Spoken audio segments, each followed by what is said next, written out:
आनंद, शनायाचा phone होता आणि ती म्हणते की घरी ये आणि तू जाणार. I I I kind of knew it. आणि हो, जर राधिका वहिनी असती ना तर हे असं काहीच झालं नसतं. अरे राधिकाचा काय संबंध? तिचा विषय कशाला काढतोस मध्ये? कारण तू राधिका वहिनीच्या शब्दाला कधीच एवढं महत्व दिलं नाहीस एवढं हिच्या शब्दाला देतोस. मला नाही असं वाटत. हे बघ, शनाया मला समजून घेते आणि मी तिला समजून घ्यायचा प्रयत्न करतोय. That's it. असं जोर जबरदस्ती नाही.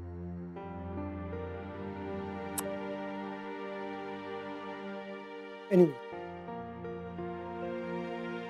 काय झालं? गप्प काय असतात?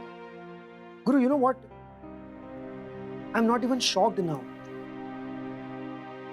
अब मुझे ना तेरे पे गुस्सा आता है ना तेरे पे दया आती है. बस तू मेरा दोस्त है ना, इसलिए तेरी थोड़ी फिक्र होती रहती है. एनीवेज, नेक्स्ट टाइम कधी बसूया. आनंद,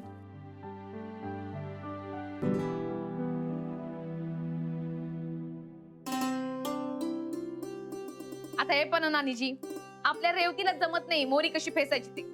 इतर बायकांना पुढे जमणार आहे? अगं हो, पण म्हणून तर तुझं काम जोरात चाललंय ना. लोकांना हवंय आहे सगळं असं दिलेलं. तू करतेस म्हणूनच मी करत नाही. थांब बघू. मी पाहत.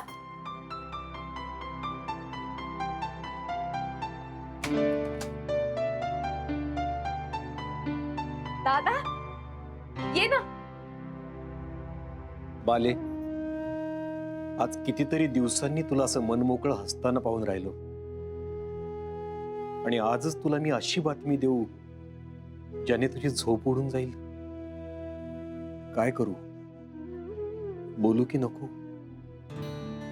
काय रे, विचार काय करून राहिला? ये ना, ये. नानीजी, दादा आलाय. अरे अचानक? बसा बसा. काय झालं दादा? बाले, मला तुझ्याशी थोडं बोलायचंय. हो का रेवती?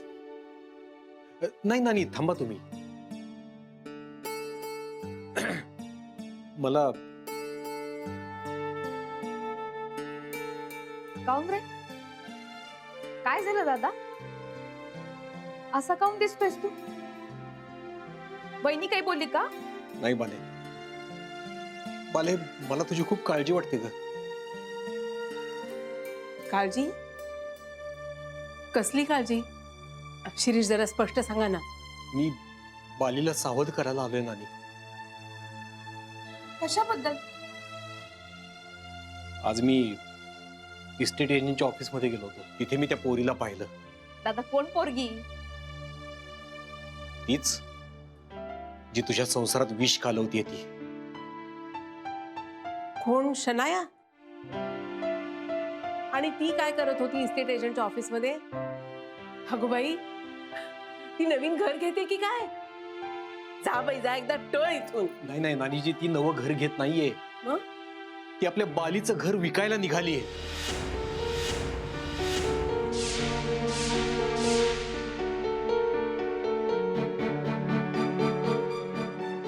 काय? ती शन्या, गुरुनाथ आणि राधिकाचं घर विकायला निघाली आहे? कोणाला विचारून करते हा उद्योग? हो, मी आज त्या इस्टेट एजंटच्या ऑफिसमध्ये गेलो होतो.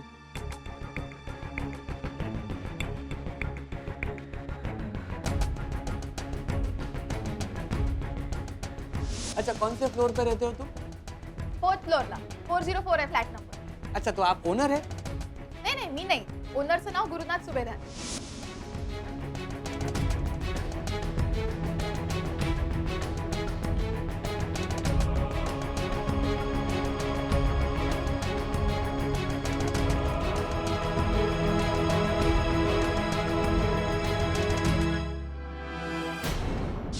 तू यासाठी मला बोलून घेतलंस? ऑफकोर्स. अगं बच्चा, पण तुला असं वाटलंच कसं की हे घर मी विकेन म्हणून? असं कोणी सांगितलं तुला? सांगायची काय गरज आहे, मीच ठरवलं. असं कसं? आपला असा काही प्लॅन नव्हता. ओके, आणि मुळात हे घर मी स्वतःच्या कष्टानं बांधलंय. हे सगळं उभं केलंय, ते सगळं माझ्या मेहनतीनं उभं केलंय. हे विकण्याचा विचार सुद्धा माझ्या मनात नाही येऊ शकत. गॅरी तुला कसं कळत नाही यार, आपल्याकडे ऑप्शन नाहीये दुसरा. आपण इकडेच राहिलो ना तर आपल्याला हे लोक त्रास देत राहतील यार. अगं मग त्यांच्याकडे दुर्लक्ष करणं, त्यांना इग्नोर करणं हा ऑप्शन आहे की? अरे इग्नोर केलं तरी त्यांचा त्रास देणं बंद होणार आहे का? नाही ना. आणि आय एम शुअर आपण इकडे राहिलो ना तर ते सगळे लोक आपल्याला हैराण करत राहणार आहे. प्लस ती राधिका बसलीच आहे डोक्यावर आपल्या दोघांच्या. अगं त्या राधिकाचा काय संबंध? तिला स्वतःची अक्कल पण नाही. तिलाही अक्कल नाही आणि अख्ख्या सोसायटीला अक्कल नाहीये. त्यांना सगळ्यांना राधिका बरोबर वाटते आणि आपण चुकीचे. तर त्यांचं मत हळूहळू बदलू ना आपण. घर काय विकायचं डायरेक्ट? तुला खरंच वाटतंय त्यांचं मत बदलेल? आणि त्यांचं मत बदलेपर्यंत काय आपण त्रास सहन करायचा का? गॅरी तुला कसं कळत नाही यार, ते सगळे ना ते राधिका सारखे टिपिकल मिडल क्लास मेंटॅलिटीचे आहेत. त्यांचं मत वगैरे कधीच बदलणार नाहीये. आणि प्लीज मला ना आता ही हॅरेसमेंट सहन करायची नाहीये अजिबात. सो प्लीज आता हे घर आपण विकायचं म्हणजे विकायचं. प्लीज असं नको करूया आपण. प्लीज ऐक ना. ओके ऐक. गॅरी, ओके मला एक सांग, तुझं माझ्यावर प्रेम आहे की नाही? अरे असं काय विचारतेस तू? Of course I love you. मग ठरलं. प्लीज ऐक माझं, आज ब्रोकर येतोय, मी त्याला घर दाखवते. ब्रोकर? शनाया नको ना आपण असं करूया. तू मला एक गोष्ट सांग, या घरामध्ये काय कमी आहे मला सांग बरं तू. हा इतकं मेहनतीने बांधलेलं, इतक्या चांगल्या लोकॅलिटीमध्ये, एवढा प्रशस्त फ्लॅट आहे, अजून काय हवंय आपल्याला? काय कमी आहे सांग?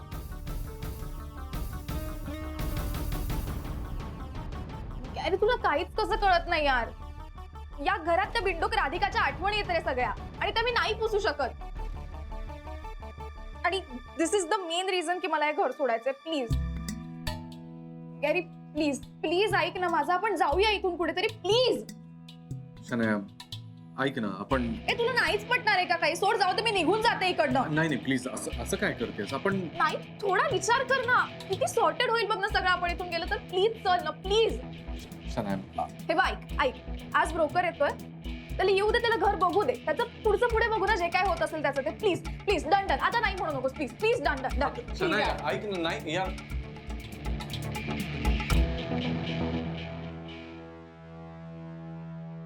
त्या शनायाची एवढी मजल जाईल असं काही वाटलं नव्हतं.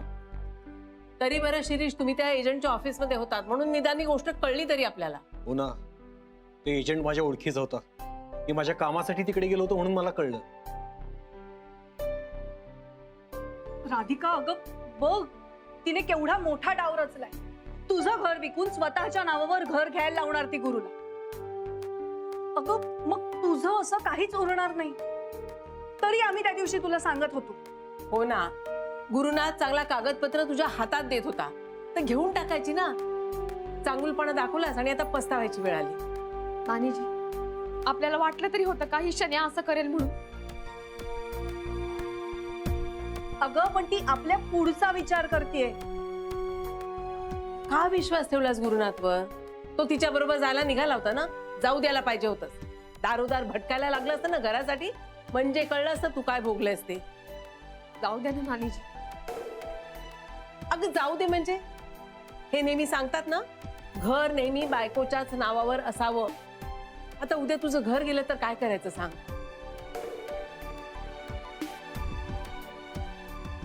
नाही नानीजी, काही झालं तरी मी तिला माझं घर विकू द्यायची नाही.